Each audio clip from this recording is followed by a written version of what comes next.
ಪಾ, ಹ. ಅಕ್ಷಯ ತೃತೀಯ ಯಾವಾಗಿರೋದು? ಅಕ್ಷಯ ತೃತೀಯ 20ನೇ ತಾರೀಕು ಸೋಮವಾರ. ಎಲ್ಲರೂ 19 19 ಅಂತ ಹಾಕ್ತಾ ಇದ್ದಾರೆ. ಅದು ಆಕ್ಚುಲಿ ಏನಾಗಿದೆ ಅಂತಂದ್ರೆ ಹ್ಮ್ ಅಮಾವಾಸ್ಯೆ 17ನೇ ತಾರೀಕು ಶುಕ್ರವಾರ ದಿವಸ ಸ್ವಲ್ಪ ಕಡಿಮೆ ಪ್ರಮಾಣದಲ್ಲಿದ್ದು ಹ್ಮ್ 18 ಪಾಡ್ಯ 17ಕ್ಕೆ ಪ್ರವೇಶ ಆಗ್ಬಿಟ್ಟಿದೆ. ಹ್ಮ್ ಸೊ 18 19 20ನೇ ತಾರೀಕಿನ ದಿವಸ ತದಿಗೆ ಬರಬೇಕಾಗಿದ್ದು ಲೆಕ್ಕದ ಪ್ರಕಾರ ಹ್ಮ್ 19ನೇ ತಾರೀಕಿಗೆ ಯಾವ 19 ಭಾನುವಾರಕ್ಕೆ ತದಿಗೆ ಬಂದಿದೆ. ಸಾಯಂಕಾಲ ಆಚರಣೆ ಮಾಡಬೇಕು ಅಂತ ಅಪೇಕ್ಷೆ ಇರ್ತಕ್ಕಂಥವ್ರು ಏನು ಮಾಡ್ತಾರೆ, 19ಕ್ಕೆ ಮಾಡ್ತಾರೆ. ಹ್ಮ್ ಆದರೆ 20ಕ್ಕೆ ಸೂರ್ಯೋದಯ ತದಿಗೆ ಇರೋದ್ರಿಂದ 20ನೇ ತಾರೀಕು ಬೆಳಿಗ್ಗೆಗೆ ಮಾಡಬೇಕು ಆಚರಣೆ ಲೆಕ್ಕ ಒಂದು. ಹ್ಮ್ ಇನ್ನೂ ಒಂದೇನು ಇಂಪಾರ್ಟೆಂಟ್ ಇದೆ ಅಂತಂದ್ರೆ 18 19 ಎರಡೂ ಡೇಟ್ನಲ್ಲೂ ಕೂಡ ಭರಣಿ ಮತ್ತು ಕೃತ್ತಿಕಾ ನಕ್ಷತ್ರಗಳು ಇರೋದರಿಂದ 20ನೇ ತಾರೀಕು ಅಕ್ಷಯ ತೃತೀಯ ಆಚರಣೆ ಮಾಡಿದರೆ ಒಳ್ಳೆಯದು. ಕಾರಣ ಏನು ಅಂದ್ರೆ ಅವತ್ತು ರೋಹಿಣಿ ನಕ್ಷತ್ರ ಇದೆ, ಹ್ಮ್ ಭರಣಿ ನಕ್ಷತ್ರ ಯಮ ನಕ್ಷತ್ರ, ಕೃತ್ತಿಕಾ ನಕ್ಷತ್ರ ಅಗ್ನಿ ನಕ್ಷತ್ರ ಆಗಿರೋದ್ರಿಂದ ಅಗ್ನಿ ಮತ್ತು ಯಮ ನಕ್ಷತ್ರಗಳು ಹೊಸ ವಸ್ತುಗಳ ಖರೀದಿ ಇತ್ಯಾದಿ ಏನಾದರೂ ವಿಶೇಷ ಕಾರ್ಯಗಳು, ಗೃಹ ಪ್ರವೇಶ, ಮದುವೆ ಇತ್ಯಾದಿಗಳನ್ನು ಎಲ್ಲ ಆ ಥರದ ಕಾರ್ಯಗಳನ್ನೆಲ್ಲ ಭರಣಿ ಕೃತಿಕಾ ನಕ್ಷತ್ರದಲ್ಲಿ ಮಾಡ್ತಕ್ಕಂಥದ್ದು ಇಲ್ಲ. ಜ್ಯೋತಿಷ್ಶಾಸ್ತ್ರದ ಪ್ರಕಾರ ಭರಣಿ, ಕೃತ್ತಿಕ, ಆರದ್ರ, ಆಶ್ಲೇಷ, ಮಘ, ಹುಬ್ಬ, ವಿಶಾಖ, ಪೂರ್ವಾಷಾಢ, ಪೂರ್ವಭಾದ್ರ ಇಷ್ಟು ಈ 9 ನಕ್ಷತ್ರಗಳನ್ನು ತ್ಯಾಜ್ಯ ನಕ್ಷತ್ರಗಳು ಅಂತ ಜ್ಯೋತಿಷ್ಶಾಸ್ತ್ರ ಹೇಳುತ್ತೆ. ಕೆಲವು ಲಿಮಿಟೆಡ್ ವಿಚಾರಗಳಲ್ಲಿ ಇದನ್ನು ವಿಶಾಖ ಮತ್ತು ಆರ್ದ್ರ, ಆಶ್ಲೇಷ ಈ ಮೂರನ್ನು ಬಳಸ್ಕೊಳ್ಬೋದು. ವಿಶೇಷವಾಗಿ ರುದ್ರನ ಪ್ರತಿಷ್ಠಾಪನೆ, ರುದ್ರನ ಆರಾಧನೆ ಇತ್ಯಾದಿಗಳಿಗೆ ಆರ್ದ್ರ ವಿಶಾಖ ಓಕೆ. ಸರ್ಪದ ಆರಾಧನೆಗೂ ಇತ್ಯಾದಿಗಳಿಗೂ ಕೆಲವಷ್ಟು ಪ್ರತಿಷ್ಠಾದಿಗಳಿಗೆಲ್ಲ ಆರ್ದ್ರ, ಆಶ್ಲೇಷ ಮತ್ತು ಈ ವಿಶಾಖ. ಈಗ ಆಶ್ಲೇಷ ಮತ್ತು ವಿಶಾಖ ಎರಡು ನಕ್ಷತ್ರಗಳು ನಾಗಪ್ರತಿಷ್ಠೆಗೆಲ್ಲ ಬಹಳ ವಿಶೇಷವಾದ ನಕ್ಷತ್ರಗಳು, ಅದು ತ್ಯಾಜ್ಯ ಅಲ್ಲ.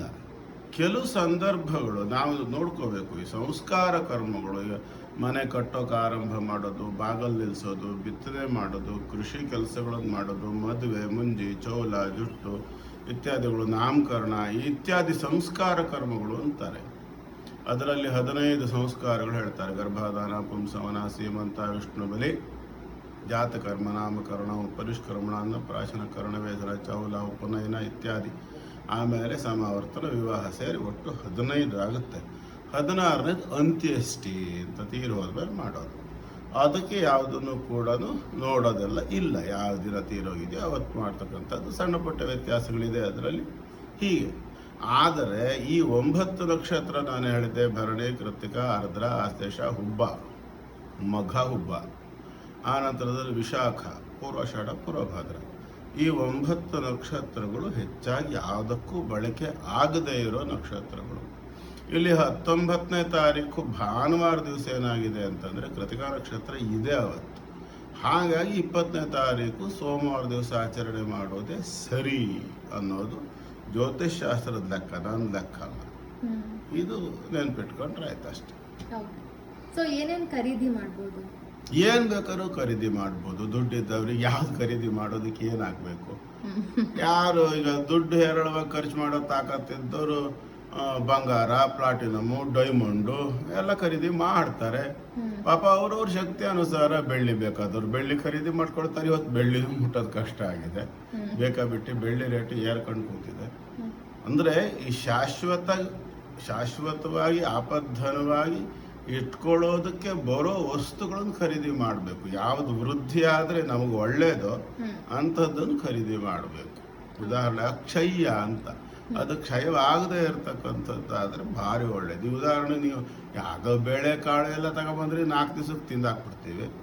ವಸ್ತ್ರ ತಗೊಂಬಂದ್ವಿ ಅಂದ್ರೆ 8-10 ದಿವಸಕ್ಕೆ ಒಂದು 8-10 ಸರಿ ಹಾಕ್ಬಿಟ್ಟು ಹರಿದಾಕ್ಬಿಡ್ತೇವೆ. ಬಾಕಿ ಉಳಿದಿದ್ದು ಯಾವುದು? ಚಿನ್ನ, ಬೆಳ್ಳಿ, ವಜ್ರ, ವೈಡೂರ್ಯ, ಪ್ಲಾಟಿನಮ್ ಅಂದ್ರೆ ಕಾಸ್ಟ್ಲಿ ಮೆಟಲ್ಸ್. ಹ್ಮ್ ದುಬಾರಿ ಲೋಹಗಳನ್ನು ತಗೊಂಡು ಇಟ್ಕೊಳ್ತಾ ಕೆಲವರಿಗೆ ಅದೊಂದು ಅಭ್ಯಾಸ. ಹ್ಮ್ ಆವತ್ತು ಬಂಗಾರ ಖರೀದಿ ಮಾಡಿದ್ರೆ ಭಾರಿ ಒಳ್ಳೆಯದು, ಒಳ್ಳೇದೇ, ಒಳ್ಳೇದಲ್ಲ ಅಂತ ಹೇಳೋದಿಲ್ಲ. ಕೆಲವು ಪರ್ವ ದಿವಸಗಳು, ಉದಾಹರಣೆಗೆ ಯುಗಾದಿ, ದೀಪಾವಳಿ, ಅಕ್ಷಯ ತೃತೀಯ ಇತ್ಯಾದಿ ಈ ಥರದ ದಿನಗಳನ್ನು ಪರ್ವ ದಿನಗಳು ಅಂತೇಳಿ ಹೇಳ್ತಾರೆ. ಇದು ವರ್ಷದಲ್ಲಿ ಎಲ್ಲೋ ಒಂದು ಮೂರು ನಾಲ್ಕು ಪರ್ವ ದಿನಗಳು ಬರ್ತವೆ ಅಷ್ಟೇ. ಈ ಪರ್ವ ದಿನಗಳಲ್ಲಿ ಏನನ್ನೂ ನೋಡೋದು ಬೇಡ, ಖರೀದಿ ಮಾಡ್ಬೋದು ಅಂತಲೂ ಹೇಳೋದಿದೆ. ತದೇವ ಲಗ್ನಂ ಸುದಿನಂ ತದೇವ, ಭಗವಂತನ ನಂಬಿ ನಾನು ಅದ್ಯಾವುದು ನೋಡಲ್ಲಪ್ಪ, ಪರಮಾತ್ಮ ನೋಡ್ಕೊಳ್ತಾನೆ ಅಂತ ಮುಂದುವರ್ಕೊಂಡು ಹೋಗೋರು ಇರ್ತಾರೆ. ನಮ್ಮಂತವ್ರು. ಹಾ, ಭಕ್ತಿ ಮಾರ್ಗ, ಕರ್ಮ ಮಾರ್ಗ ಅಂತೇಳಿ. ಹೌದು. ಆ ಭಕ್ತಿ ಮಾರ್ಗದಲ್ಲಿ ಇರಬೇಕು ಅಂತ ಅನ್ಸೋರಿ ಯಾವುದು ಅನ್ವಯ ಆಗೋದಿಲ್ಲ. ಹ್ಮ್ ಕರ್ಮ ಮಾರ್ಗದಲ್ಲಿರೋರಿಗೆ ಎಲ್ಲದೂ ಅನ್ವಯ ಆಗತ್ತೆ ಹ್ಮ್ ಅಲ್ವಾ? ಹೌದು. ಈಗ ಉದಾಹರಣೆಗೆ ಹೇಳ್ಬೇಕು ಅಂತಂದ್ರೆ, ನನ್ನ ಹತ್ರ ದುಡ್ಡಿದೆ, ಕಾಸಿದೆ, ಎಲ್ಲ ಇದೆ, ನನಗೆ ಬೇಕಾದಂಗೆ ತಂದ್ಕೊಳ್ಳೋ ತಾಕತ್ತಿದೆ, ನಾನು ಹೋಗ್ತೀನಿ ಶೋರೂಮಲ್ಲಿ ನಾನು ಕಾರ್ ತಂದ್ಕೊತೀನಿ, ನನ್ನಷ್ಟು ನಾನು ಆನಂದವಾಗಿ ರೋಡ್ ಮೇಲೆ ಓಡಾಡ್ತೀನಿ ಅಂದ್ರೆ ಆಗತ್ತಾ? ಹ್ಮ್ ಆಗತ್ತೆ. ಆದ್ರೆ ಅದಕ್ಕೆ ಕೆಲವಷ್ಟು ನಿಬಂಧನೆಗಳು, ಕಟ್ಟುಪಾಡುಗಳು, ರೂಲ್ಸ್ ಅಂಡ್ ರೆಗ್ಯುಲೇಷನ್ಸ್ ಇಲ್ವಾ? ಹ್ಮ್ ಎಸ್.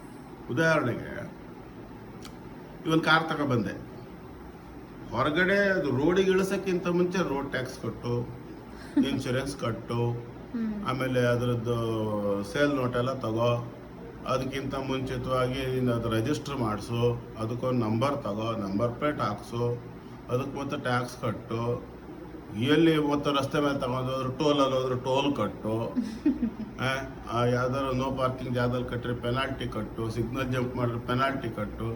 ನನ್ನ ಹತ್ರ ದುಡ್ಡಿದೆ, ನನ್ನ ಹತ್ರ ಕಾಸಿದೆ, ನಾನು ಸ್ವತಂತ್ರ ಇದೆ, ನಾನು ಏನ್ ಬೇಕಾದ್ರೂ ಮಾಡ್ತೀನಿ ಅಂದ್ರೆ ಬರೋಲ್ಲ. ಹಾಗೆ ಪ್ರತಿಯೊಂದಕ್ಕೂ ಅದರದ್ದೇ ಆಗಿರ್ತಕ್ಕಂಥ ಕಟ್ಟುಪಾಡುಗಳಿರ್ತವೆ. ಅದನ್ನು ಅನುಸರಿಸಿ ನಡಿಬೇಕು ಅಂತ ನಾವು ಹಿಂದಿನವರೇನು ನಾನು ಶುರು ಮಾಡಿದ್ದ ಪಂಚಾಂಗ ಅಥವಾ ನಮ್ಮಪ್ಪ ಶುರು ಮಾಡಿದ್ದಾರೆ ಈ ಅಜ್ಜ. ಪಂಚಾಂಗ ಎಲ್ಲ ಸಾವಿರಾರು ವರ್ಷಗಳಿಂದ ಅದೊಂದು ವಿಧಿ ವಿಧಾನಗಳನ್ನು ಅನುಸರಿಸ್ಕೊಂಡ್ ಬರೋದಕ್ಕೆ ಇರ್ತಕ್ಕಂಥ ಗಣಿತದ ಒಂದು ವ್ಯವಸ್ಥೆ ಅದು. ಅದಕ್ಕೆ ತಕ್ಕಂತೆ ಮಾಡಬೇಕು. ನಂಬಿಕೆ ಇರೋರು ಅದರ ಮೇಲೆ ಮಾಡ್ತಾರೆ, ನಂಬಿಕೆ ಇಲ್ಲದೆ ಇರೋರು ಅವರವ್ರ ಇಷ್ಟ ಅದು. ಮತ್ತೆ ಕೆಲವಷ್ಟು ಸಂಪ್ರದಾಯ ಅಂತ ಇದ್ದಾವೆ. ಎಲ್ಲದೂ ಶಾಸ್ತ್ರದಂತನೇ ಎಲ್ಲ ಕಡೆನೂ ನಡೆಯಲ್ಲ. ಸಂಪ್ರದಾಯಗಳು, ಲೋಕಾಚಾರ ಅಂತ ಹೇಳ್ತೇವೆ. ಇವತ್ತು ಮೈಸೂರಿನಲ್ಲಿರೋ ಸಂಪ್ರದಾಯ ಹಾಸನದಲ್ಲಿರ್ಬೇಕು ಅಂತಿಲ್ಲ, ಹಾಸನದಲ್ಲಿರೋ ಸಂಪ್ರದಾಯ ಶಿವಮೊಗ್ಗದಲ್ಲಿರ್ಬೇಕು ಅಂತಿಲ್ಲ, ಶಿವಮೊಗ್ಗದಲ್ಲಿರೋ ಸಂಪ್ರದಾಯ ದಾವಣಗೆರೆಯಲ್ಲಿರ್ಬೇಕು ಅಂತಿಲ್ಲ, ದಾವಣಗೆರೆಯಲ್ಲಿರೋ ಸಂಪ್ರದಾಯ ಹುಬ್ಳಿ ಆ ಕಡೆ, ಧಾರವಾಡ, ಬೆಳಗಾವಿ, ಬೀದರ್ ಕಡೆ ಇರು. ಅಲ್ಲಲ್ಲಿ ಲೋಕಕ್ಕೆ ತಕ್ಕಂತೆ ಕೆಲವಷ್ಟು ಸಂಪ್ರದಾಯಗಳು ಬದಲಾವಣೆ ಆಗುತ್ತೆ.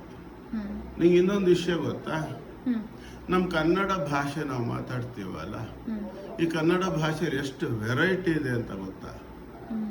60ಕ್ಕೂ ಹೆಚ್ಚು ವೆರೈಟಿಗಳಿದಾವೆ. ಮುಂದೆ ಯಾವತ್ತಾರು ಅದ್ರ ಬಗ್ಗೆ ಮಾತಾಡೋಣ, ಕೇಳಿದೆ ಅಂತ ಹೇಳ್ತೀನಿ. ಇಷ್ಟು ಸಾಕಲ್ವಾ? ಇಷ್ಟನ್ನೇ ಅಪ್ಲೋಡ್ ಮಾಡಿ ಸಾಕು.